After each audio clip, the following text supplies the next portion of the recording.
Marriage is a mystery, and you have to understand this mystery. It is a symbol of the mystical union between Christ and his church. The church is the bride of Christ. That's the reason why when you are a Christian, you have to be careful of the way you treat your spouse. The last thing you should ever do as a man is to slap your wife or to beat her.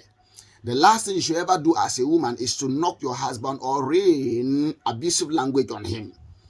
Marriage should be entered into with understanding. But unfortunately, people don't understand this.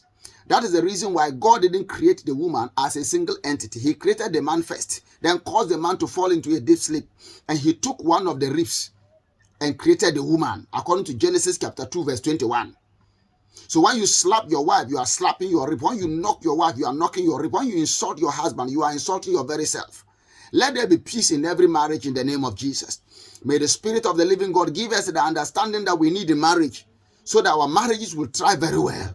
Because in heaven, there is no marriage. God bless you in Jesus' name. Share to reach many. Amen.